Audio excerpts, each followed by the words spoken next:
सदस्य लालजी वर्मा जी ने बहुत महत्वपूर्ण विषय उठाया है और ये महत्वपूर्ण इसलिए बन जाता है कि सामान्य बीमारियों का भी इलाज अस्पतालों में नहीं है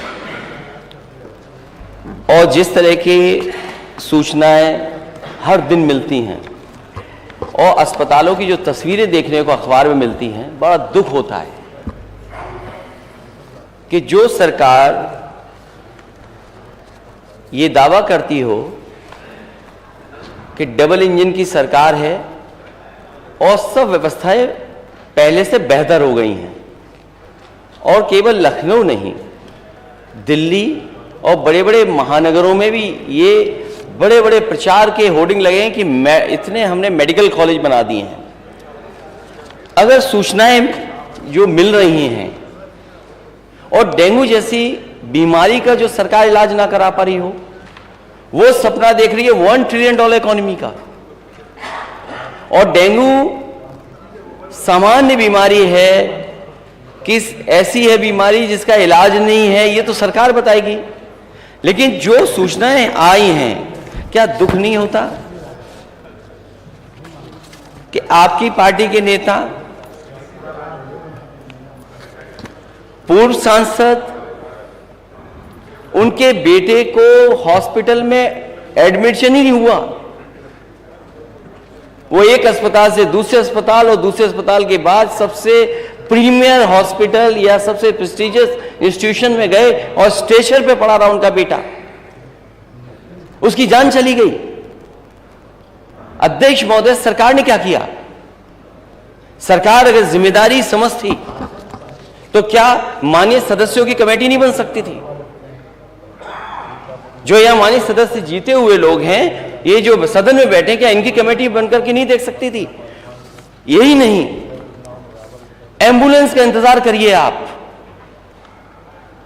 एम्बुलेंस बुलाना चाहते हैं, एम्बुलेंस नहीं आएगी आपके पास। कहो एम्बुलेंस में जान चली जाए। और अगर अस्पताल पहुंच गए तो स्टेशन नहीं है, लोग अपने कंधों में, गोदी में रख करके या दो परिवार के 2 सदस्य लेकर के जा रहे हैं। ये स्थिति है। और अस्पताल में बेड नहीं, 2-2 भर्ती थे जिस समय डेंगू अपने पीक पे, जब डेंगू था तो अस्पतालों में एक बेड पर 2-2 मरीज थे, राजधानी में थे। और अगर राजधानी में यह स्थिति है तो दूसरी जगह क्या स्थिति होगी प्रदेश के किस दूसरे कोने में? जो कहां घूमे, कहां जाए मरीज?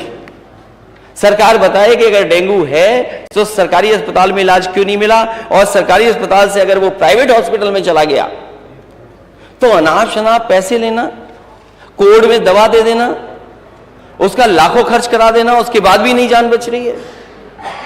और ये केवल एक जगह की सूचना नहीं है, पूरे प्रदेश में माननीय सदस्य यहां बैठे होंगे, उनके पास सूचियां हैं उनके क्षेत्रों की कि किन लोगों की डेंगू बीमारी से जान गई है। अभी माननीय सदस्य ने ठीक कहा कि जिसकी जान गई है लापरवाही की वजह से, यह अस्पताल पहुंच गया, इलाज नहीं मिला, कम से कम सरकार आ गया उनके परिवार की मदद करे, 10 लाख रुपए दे। आपको बहुत चिंता हो जाती है अगर कोई बात कह दी जाती है आपको। आप इतने वर्षों से मंत्री हैं, कोई अस्पताल नहीं छोड़ा जाना गए हों, हर जगह छापा मारेंगे जाकर के। मुझे याद है, मैंने पिछले सदन में भी कहा था, जहां सूचना दे दी कि यह स्थिति है सीएससी की, 2 घंटे में सफाई करा दी। हम ही अगर सूचना दें, हमारी जिम्मेदारी बनती है सूचना देने की, लेकिन आप क्या कर रहे हैं? छापा मार करके आप जाकर के क्या कर रहे हैं? किस अस्पताल में पर्याप्त इलाज मिल रहा है? और राजधानी में सबसे ज्यादा लोग आ रहे हैं और महानगरों में सबसे ज्यादा लोग आ रहे हैं, क्योंकि पूरी स्वास्थ्य व्यवस्था छोटे जिलों में खत्म हो गई है।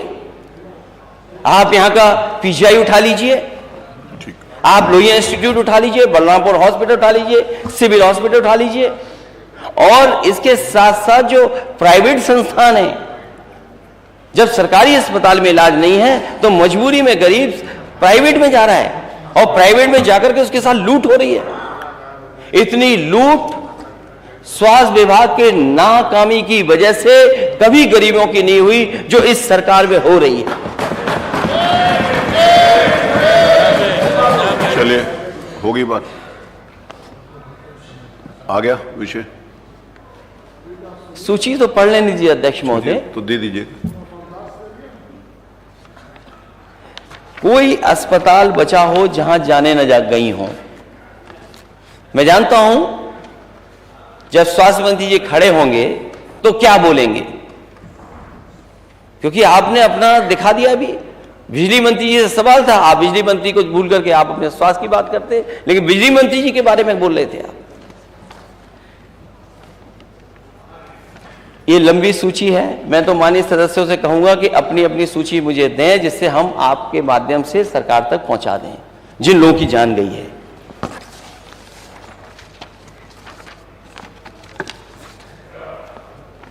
मैं सरकार से जानना चाहता हूं, माननीय मंत्री जी बताएं, हालांकि डेंगू का सवाल है, लेकिन एम्बुलेंस क्यों नहीं पहुंच रही?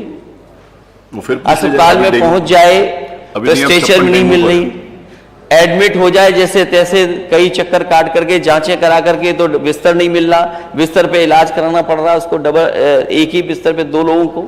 आखिर जिम्मेदारी किसकी थी? इतनी जानों की जाने की जिम्मेदारी किसकी है? कम से कम सरकार बताए कि स्वास्थ्य व्यवस्था बेहतर होगी कि नहीं होगी। मेडिकल कॉलेजेस ठप हैं, जो तस्वीर दिखा रहे हैं कि मेडिकल कॉलेज में ये हो रहा, लेकिन जो पर्याप्त मानक के हिसाब से जो चीजें होनी चाहिए वो कहीं नहीं है। आपकी मशीनें ऑब्सलीट हैं जिन पर डॉक्टरों को इलाज करना पड़ रहा है, जांचें पता नहीं कौन सी हो रही हैं। अगर प्राइवेट हॉस्पिटल में चले गए, नर्सिंग होम में चले गए तो कोर्ट से दवा दी जा रही है। वो कोड क्या है? अगर माननीय मंत्री जी चाहेंगे तो वो कोड भी दे देंगे, उनका पर्चा। और कम से कम एक जहां से सबसे ज्यादा सूचना आई है कि यहां पर सबसे ज्यादा जान गई है, माननीय सदस्यों की कमेटी बने, जाकर के देखें आखिरकार कारण क्या था और मरने वालों की मदद सरकार करेगी कि नहीं करेगी। धन्यवाद।